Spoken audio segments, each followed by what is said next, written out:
नमस्कार विद्यार्थी मित्रांनो, इयत्ता 12वी विषय राज्यशास्त्र, प्रकरण क्रमांक 4 समकालीन भारत, शांतता, स्थैर्य आणि राष्ट्रीय एकात्मतेसमोरील आव्हाने या प्रमुख घटकाची माहिती या व्हिडिओमध्ये आपण घेणार आहोत.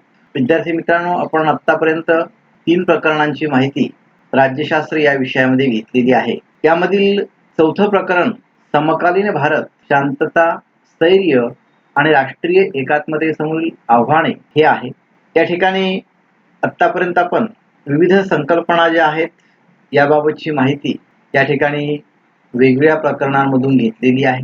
या घटकांची माहिती घेत असतानाच आपल्याला भारतामध्ये शांतता, स्थैर्य, राष्ट्रीय एकात्मता स्थापन करण्यामध्ये असणारी जी आव्हाने आहेत त्याबाबतची माहिती या घटकामध्ये घ्यायची आहे. लोकशाही समाज रचनेमध्ये वैचारिक विविधता असते. ही विविधता सामाजिक, आर्थिक, राजकीय आणि सांस्कृतिक वैविध्यामुळे येते.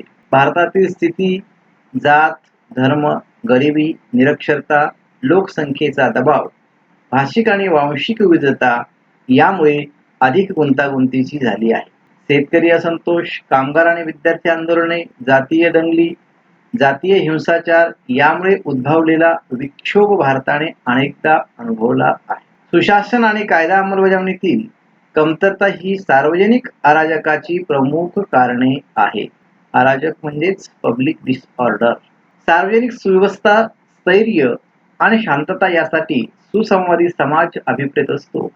यामध्ये शांतता भंग, दंगली, उठाव आणि नियमभंग यांना स्थान नसते. कायदा आणि सुव्यवस्था राखणे हे राज्याचे प्राथमिक कर्तव्य आहे. राज्याच्या राजकीय, आर्थिक, सामाजिक, सांस्कृतिक प्रगतीसाठी शांतता आणि स्थैर्य याची नितांत आवश्यकता असते. याच्या अभावी देशात फुटीरतावादी प्रवृत्ती वाढीस लागतात.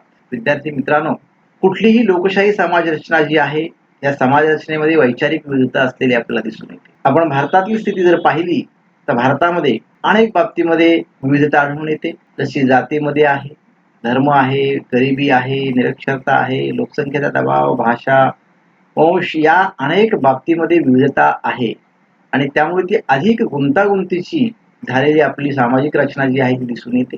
याचबरोबर आपल्या देशामध्ये अनेक प्रकारचे शेतकरी असतील, कामगार असतील, विद्यार्थी असतील किंवा धार्मिक बाबतीमध्ये जातीय दंगली, हिंसाचार असते, असे अनेक घटक जे आहेत किंवा घटना आहेत याचा भारताने अनुभव घेतलेला आहे.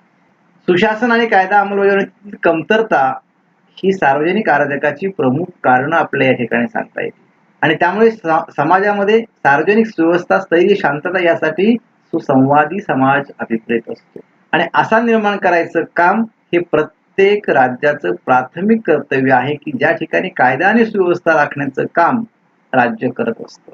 जर हे झालं नाही तर देशामध्ये फुटीरतावादी प्रवृत्ती ज्या आहेत त्या वाढीस लागतात. त्यामुळे राष्ट्रात एकी, शांतता व स्थैर्य राखणे ही राज्याची प्राथमिक जबाबदारी आहे. समाजात विविध गट असतातच, परंतु सर्व गटांमध्ये सामंजस्य राखण्यासाठी राज्याने पुढाकार घ्यावा अशी अपेक्षा असते. राष्ट्र उभारणीची आणि राष्ट्रीय एकात्मता निर्माण करण्याची ही प्रक्रिया आहे. राष्ट्र, राष्ट्रवाद, राज्य या राज्यशास्त्रातील प्रमुख संकल्पना आहेत ज्याचा अभ्यास आपण यापूर्वी आता 11वी मध्ये केलेला आहे. यातील काही महत्वाच्या मुद्द्यांची फेरउजळणी या ठिकाणी आपल्या या घटकामध्ये करावायची आहे. त्यातला पहिला, राष्ट्र हा एकीच्या भावनेने बांधलेला एक समुदाय आहे. या एकीसाठी काही आधारभूत घटक असतात. स्वतःची वेगळी सामाजिक, सांस्कृतिक, राजकीय ओळख असलेला हा लोकसमुदाय स्वतःचे वेगळेपण स्थापित करू इच्छितो.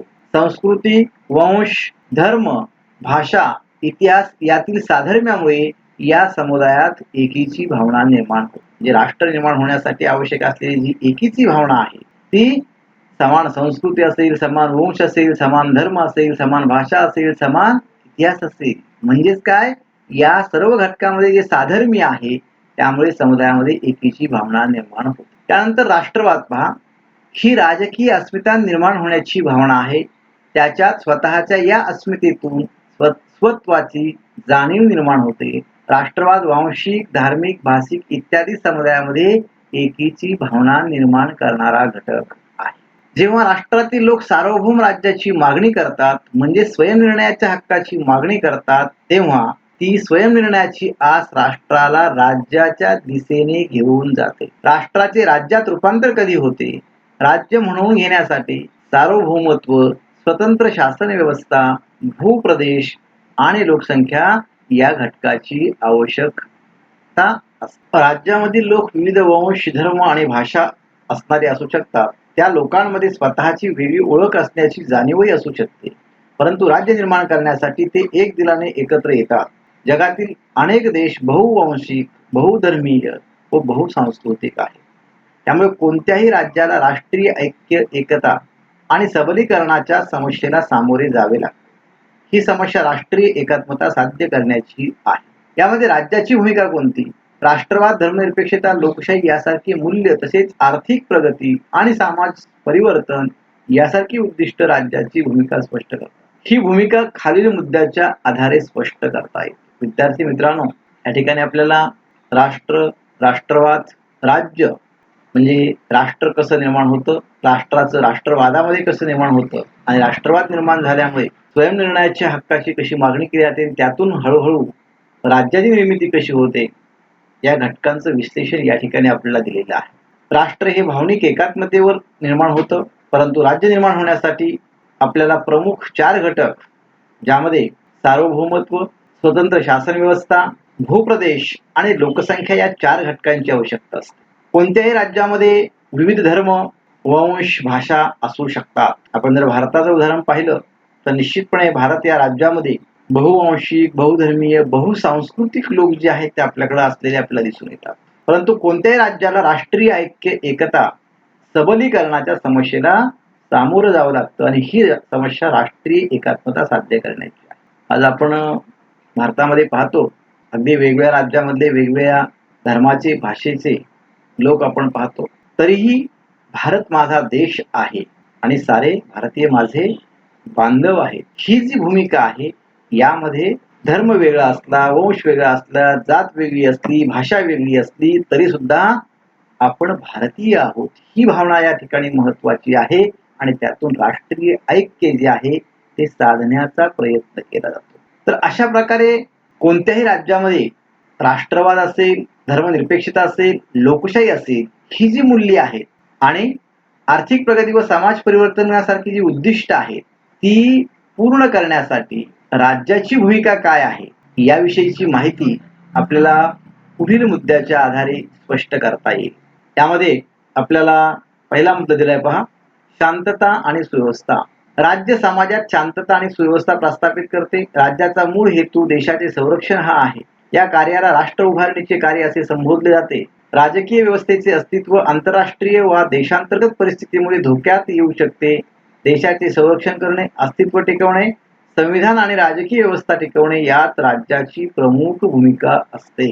दुसरा मुद्दा पहा, आर्थिक प्रगती. देशाच्या औद्योगिक, कृषी विकास आणि आर्थिक प्रगतीसाठी राज्याने महत्वाची भूमिका बजावणे अपेक्षित आहे. आर्थिक स्थैर्य आणि वाढ यातून लोकांचे आर्थिक हित साध्य करता येते. याचा अर्थ समाजवादी व्यवस्था निर्माण करणे नव्हे, तर राज्याने आर्थिक प्रगतीसाठी आवश्यक सुविधा उपलब्ध करून देणे होय. आज आपण पाहतो जगभर कोविड-19 अर्थात कोरोनाचं प्राबल्य मोठ्या प्रमाणात दिसत आहे आणि त्यामुळे अनेक राज्यांच्या, देशांच्या अर्थव्यवस्था अगदी कोसळल्या आहेत आणि अशा परिस्थितीमध्ये देशाची प्रगती करायची असेल, राज्याची प्रगती करायची असेल, तर निश्चितपणे राज्याला एक महत्वाची भूमिका जी आहे ती बजावणं अपेक्षित आहे आणि तीच बजावण्याचं काम अनेक राज्य आपल्याला करत असते दिसून येतं. त्यानंतर राष्ट्र उभारणी. समाजातील विविधतेमुळे राज्याचे विघटन होणार नाही याची काळजी राज्याने घ्यावयाची असते. राष्ट्रीय एकात्मतेच्या संकल्पनेचा राष्ट्र उभारणीशी अत्यंत जवळचा संबंध आहे. म्हणजेच पहा, राष्ट्र उभारणी हा अतिशय महत्वाचा भाग आहे. कारण समाजातल्या विविधतेमुळे राज्याचं जर विघटन झालं तर ते अतिशय घातक ठरू शकतं आणि त्यामुळे राज्याने काळजी घेणं गरजेचं आहे की सामाजिक विविधतेमुळे राज्याचं विघटन होणार नाही, तर त्यामधून राष्ट्रीय एकात्मता कशी निर्माण होईल हे करण्याचं काम किंवा हे होईल अशा प्रकारची भूमिका राज्य घेतात. चौथा मुद्दा पहा, या ठिकाणी शासन असं दिलेलं आहे. समाजातील लोकांचा राज्याच्या निर्णय प्रक्रियेमधील सहभाग हे सुशासनाचे लक्षण आहे. यालाच लोकशाहीकरण अथवा लोकसहभागी राज्य असे म्हणतात. त्यानंतर पाचवा मुद्दा पहा, लोककल्याण.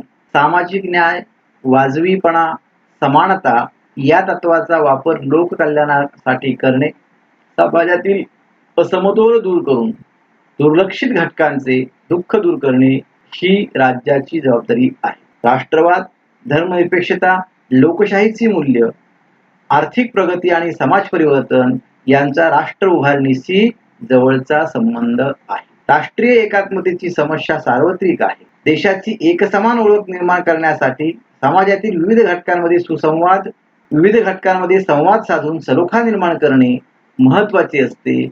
ही विविधता सामाजिक, सांस्कृतिक, प्रादेशिक, धार्मिक, भाषिक, आर्थिक स्वरूपाची असू शकते, परंतु तरीही एक राष्ट्रीय ओळख असणे म्हणजेच राष्ट्रवाद होय. अशी एक ओळख निर्माण होण्यासाठी राष्ट्रवाद राष्ट्रीय एकतेचा पुरस्कार करतो, आपापसातील भेदभाव विसरून सलोखा निर्माण करतो, संकुचित दृष्टिकोन न ठेवता राष्ट्रीय दृष्टिकोन निर्माण करतो. या ठिकाणी डॉक्टर सर्वपल्ली राधाकृष्णन यांनी राष्ट्रीय एकात्मतेबद्दल आपलं मत व्यक्त केले. पहा काय म्हणतायत ते, राष्ट्रीय एकात्मता ही विटा अथवा सिमेंटने निर्माण करता येत नाही, ती छिन्नी व हातोड्यानेही निर्माण करता येत नाही, तर ती शांतपणे लोकांच्या मनात आणि हृदयात निर्माण करावी लागते. अगदी वस्तुस्थिती या ठिकाणी आपल्याला दाखवलेली आहे. पहा की राष्ट्रीय एकात्मता ही विटा किंवा सिमेंटने निर्माण करता येत नाही किंवा छिन्नी हातोडा याच्या साहाय्याने निर्माण करता येत नाही, तर त्यासाठी शांतपणे लोकांच्या मनात आणि हृदयात राष्ट्रीय एकात्मता निर्माण करावी लागते. राष्ट्रीय एकात्मता व्यक्ती अथवा गटांची ओळख पुसून टाकत नाही, ती एकसंध समाज निर्माण करण्याचाही प्रयत्न करत नाही, तर ती फक्त गटाच्या ओळखीपेक्षा राष्ट्रीय ओळख निर्माण करण्याचा प्रयत्न करते. उदाहरणार्थ, जेव्हा आपण म्हणतो की मी भारतीय आहे, तेव्हा ती राष्ट्रीय ओळख असते. तेव्हा मराठी, तामिळ, पंजाबी, हिंदू, शीख, मुसलमान, ख्रिश्चन या दुय्यम ओळखी पुसून टाकल्या जात नाहीत, परंतु त्या राष्ट्रीय ओळखीपेक्षा गौण ठरतात. मग अशी आपल्याला मी सांगितल्याप्रमाणे की भारतामध्ये जर आपण पाहिलं, भाषावार प्रांतरचना आहे. त्यामुळं मी मराठी, मी तमिळी, मी पंजाबी अशा प्रकारचं एक वेगळेपण आहे. धार्मिक विविधता आहे, त्यामुळे हिंदू धर्म असेल, शीख धर्म असेल, इस्लाम किंवा मुसलमान असतील, ख्रिश्चन असतील, अशा वेगवेगळ्या ओळखी ज्या आहेत याही देशामध्ये आपल्याला दिसून येतात. पण तरीही मी भारतीय आहे ही राष्ट्रीय ओळख आहे, आणि ती राष्ट्रीय ओळख असताना इतर ओळखी ज्या आहेत या पुसून जरी टाकल्या जात नसल्या तरी त्या गौण ठरतात, हे या ठिकाणी महत्वाचं. अमेरिकेत या सामाजिक राजकीय व्यवस्थेला कोशिंबिरीचा वाडगा म्हणजे सलाड बाउल असं म्हणतात. प्रादेशिक, वांशिक, भाषिक, धार्मिक विविधता राष्ट्र मान्य करते आणि त्याचबरोबर एकीची भावना जतन, दृढ व बळकट करते. हेच राष्ट्रीय एकात्मता या संकल्पनेचे सार आहे. या ठिकाणी पहा, वेगवेगळे हात जे आहेत ते एकमेकाने धरलेले आहेत. याचा अर्थ या ठिकाणी राष्ट्रीय एकात्मता जी आहे ती निर्माण करण्याचा प्रयत्न केलेला या ठिकाणी दिसून येतो. धन्यवाद. आज आपण या ठिकाणी थांबूया.